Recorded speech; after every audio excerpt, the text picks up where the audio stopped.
Shame is one of the oldest prisons humanity has ever built, and the irony is that it is built not by others, but by the mind itself. It is the voice that whispers, "You are not enough. You are flawed. You are unworthy of love, success, or belonging." Unlike guilt, which alerts us to the harm we may have caused, shame is corrosive. It tells us that we ourselves are the harm, that the core of our being is wrong. And yet, what most never realize is that shame is not truth but conditioning. It is learned. It is inherited.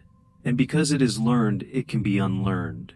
Shame thrives in silence, but when you name it, when you bring it into the light of consciousness, it loses its grip.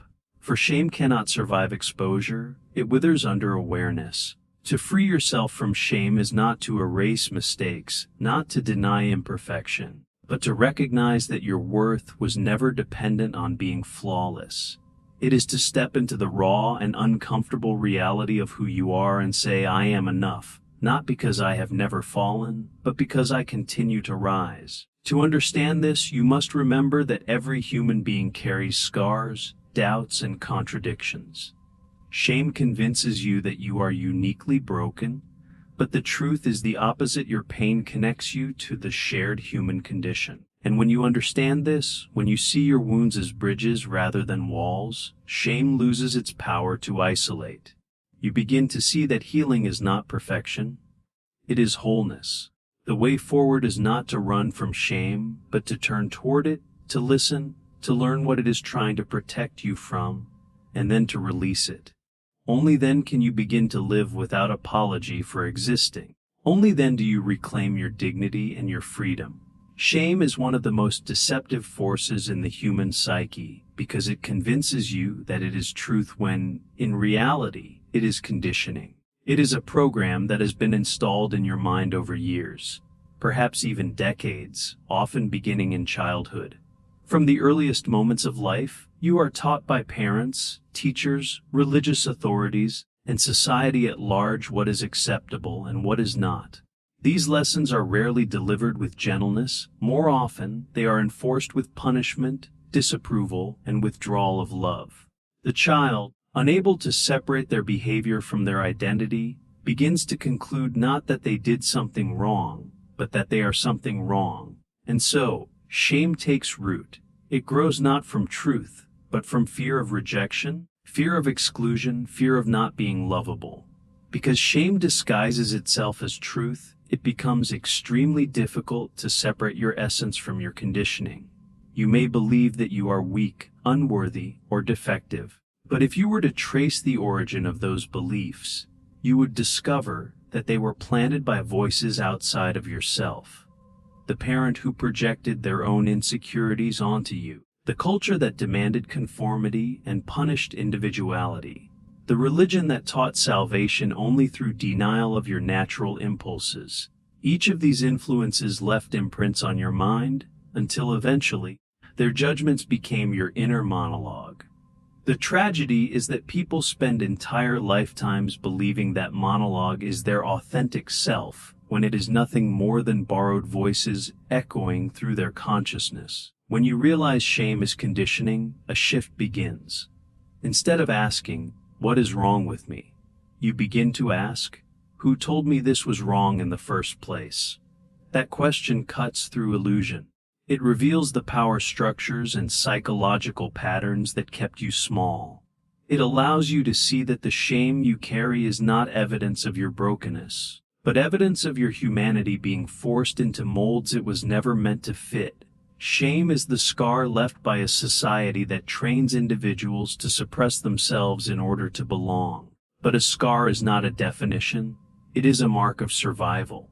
The greatest danger of believing shame as truth is that it becomes self-fulfilling. If you see yourself as unworthy, you will accept relationships that confirm that belief. If you think you are incapable, you will avoid challenges that could prove otherwise. If you feel inherently flawed, you will sabotage moments of joy, because deep down you do not believe you deserve them.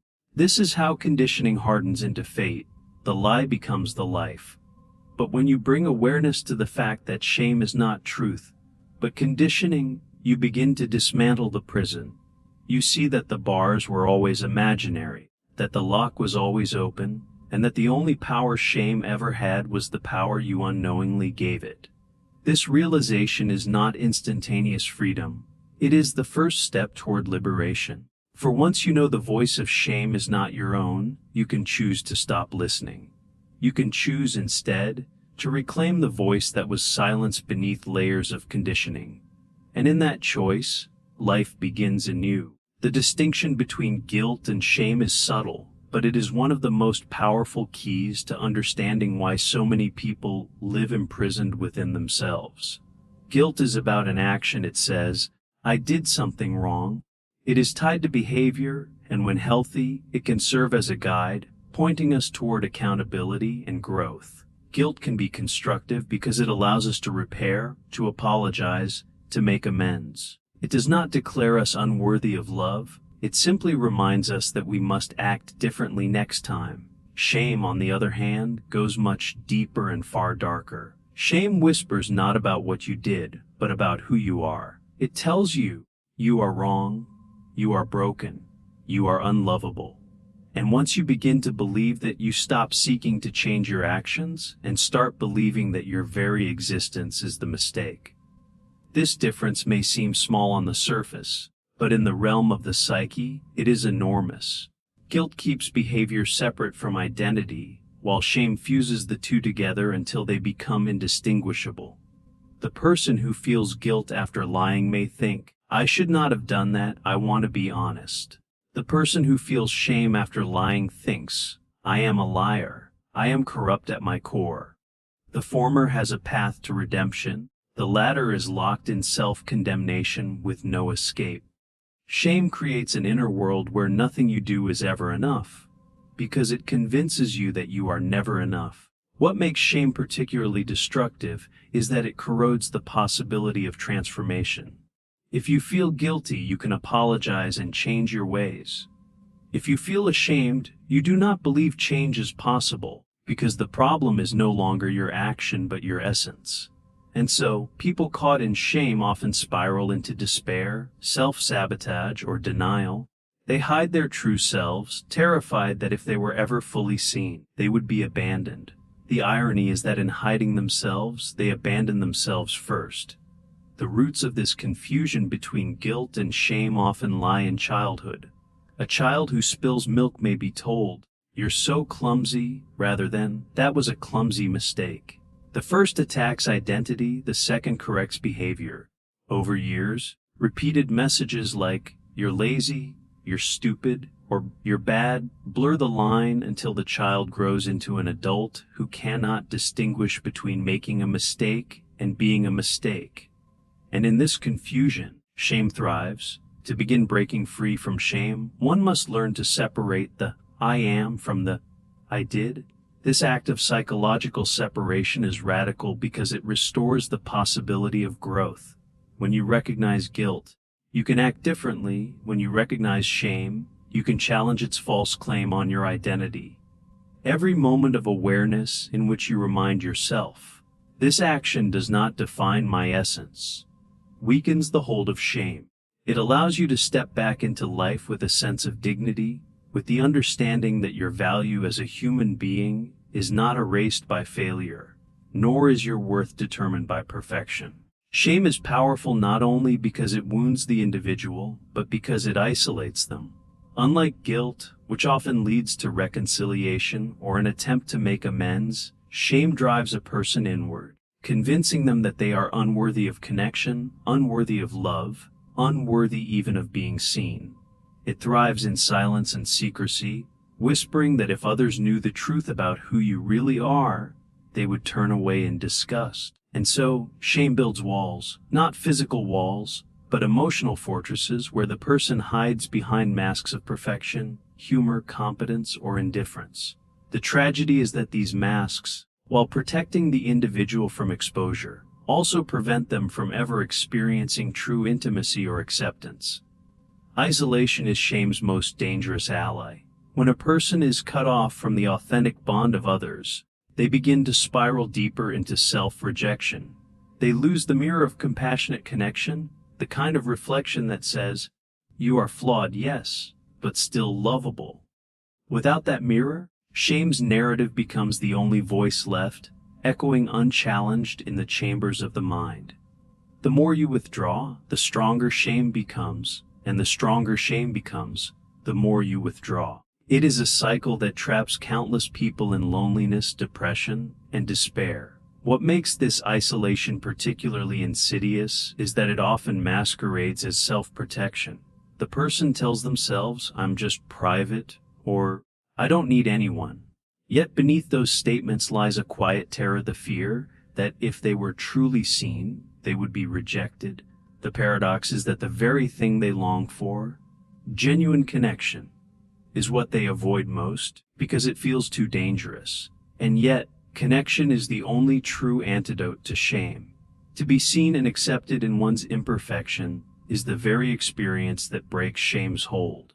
The human psyche is not designed to carry shame alone. From birth, we are wired for connection. Our nervous systems regulate in the presence of others. Our sense of identity is shaped in relationships. Shame cuts us off from that life-giving current, convincing us that we must handle it on our own. This is why shame can be so destructive to mental health. It robs us of the one thing that could heal us: community, compassion, and the courage to reveal ourselves, scars and all. Breaking free from this isolation requires confronting the lie that shame tells, that you must be perfect to be loved. The truth is precisely the opposite. Love, real love, begins where masks end. Vulnerability may feel like weakness, but it is in fact the path to strength, because it dissolves the illusion that you are alone in your struggle. Everyone carries shame. The difference is whether they let it isolate them or bring them closer to others who can meet them with understanding. Shame is not content to simply stay inside of us. It demands expression, often in ways we do not consciously recognize. One of its most destructive patterns is projection. When we cannot bear the weight of our own shame, we unconsciously cast it onto others. The very qualities we despise or repress in ourselves are the ones we condemn most fiercely in the people around us. This is why someone who feels inadequate might become hypercritical, constantly pointing out flaws in others, or why someone ashamed of their own anger might label others as hostile or aggressive, even when they are not. Projection acts like a mirror turned outward, allowing us to see in others what we refuse to acknowledge within ourselves. This mechanism protects the ego in the short term, but it is corrosive in the long run. It prevents us from owning our shadow, from facing the parts of ourselves that we would rather deny. Instead of growing, we externalize our inner battles, creating conflict with others that mirrors the conflict we are unwilling to confront within. Friendships are strained, relationships collapse, workplaces become toxic, all because shame has been exiled from the self and unleashed upon the environment. In this way, projection is both a defense and a weapon. It shields us from inner pain while simultaneously damaging the world around us. The problem is not only that projection harms others, but that it deepens our own suffering. By casting our shame outward, we lose the opportunity to integrate it. We remain blind to our own patterns, convinced that the problem is out there rather than hun here. This blindness is why shame can feel like a prison with no visible walls. We repeat the same destructive behaviors, unable to see that the source is not external enemies or flawed partners, but the unhealed shame within. Shame also distorts perception. Once projected, it colors how we interpret others' actions. A neutral comment may be heard as criticism, a moment of silence as rejection, a gesture of kindness as pity. The world becomes a distorted reflection of our inner torment, feeding back to us the very judgments we cannot bear to face. In this way, projection becomes a self-fulfilling prophecy. We expect rejection, so we perceive it everywhere. We expect betrayal, so we see it in innocent faces. The world becomes hostile not because it is, but because shame has made us believe it must be. Yet there is a paradox here. Projection also serves as a clue, a trail of breadcrumbs leading us back to the parts of ourselves we have abandoned. If we have the courage to trace our harshest judgments of others inward, we may discover the wounds we have tried to bury. The anger we feel toward the lazy colleague may reveal our own shame around inadequacy. The contempt we feel toward the arrogant stranger may uncover our own dissound desire for recognition. In this way, projection, while destructive, can also be transformative if we recognize it for what it is. The very traits we most resent in others may be the keys to understanding the shame we most need to face within ourselves. Shame does not remain quietly hidden in the psyche. It seeps into the very architecture of how we form relationships. When a person carries unresolved shame, it becomes the lens through which they interpret intimacy, trust, and vulnerability. Instead of seeing others as companions or equals, they begin to see them as judges, threats, or sources of validation. This distortion corrodes the possibility of authentic connection. Relationships that could have been spaces of safety and mutual growth become battlegrounds where shame is either concealed, defended against, or projected onto the other. At the root of this dynamic is the fear of exposure. Shame whispers that if another person were to truly see us, our flaws, our wounds, our hidden darkness, they would withdraw their love and respect. This fear leads many into cycles of people pleasing, constantly molding themselves to the perceived expectations of others in an attempt to avoid rejection. The tragic irony is that this very strategy guarantees disconnection. When we mask who we are, even if others accept us, the acceptance never feels real, because deep down we know it was not our authentic self that was welcomed. Thus, shame not only damages relationships with others, but it ensures that even the love we receive cannot penetrate the fortress we've built around our hearts. Another way shame warps relationships is through patterns of self-sabotage. Someone consumed by shame may unconsciously gravitate toward partners who confirm their sense of unworthiness. They may tolerate mistreatment, believing they deserve no better, or they may provoke conflict, testing whether the other person will abandon them as they secretly fear. This creates a cruel cycle. The very behaviors fueled by shame often elicit rejection, reinforcing the false belief that one is inherently unlovable. Over time, such patterns can erode trust, leaving behind broken relationships and a deepening sense of despair. Shame also influences the power dynamics in relationships. Some respond by shrinking, always yielding, avoiding confrontation, and silencing their own needs in the hope of keeping the peace. Others respond by dominating, controlling, or belittling their partner, projecting their own shame outward so they do not have to feel it within. In both cases, relationships lose their balance. Instead of two individuals meeting as whole beings, shame distorts one into a ghost of themselves and the other into a tyrant. Or sometimes both roles alternating within the same person. What makes this all the more devastating is that shame attacks precisely the human need for connection, which is essential for healing. A person weighed down by shame often longs for intimacy yet feels unworthy of it, creating a tension that both attracts and repels closeness. They may push others away even while yearning for their embrace. They may sabotage love while secretly begging for it to last. This contradiction is not born of malice, but of shame's relentless grip on the psyche. Yet within this distortion lies a profound truth. The state of our relationships often reveals the state of our relationship with ourselves. If we find ourselves entangled in constant conflict, distrust, or emptiness, it may not simply be the fault of the other. It may be shame silently orchestrating the dance until we choose to face it directly and break the cycle. Shame is not only an inner torment, it becomes a silent architect of how we show up in the world. When unacknowledged, it shapes identity, corrodes self-worth, and quietly dictates the roles we play in society. Instead of stepping into life with confidence and authenticity, a person consumed by shame begins to live as though they are permanently on trial. Every action feels like evidence that must defend against some invisible accusation of inadequacy.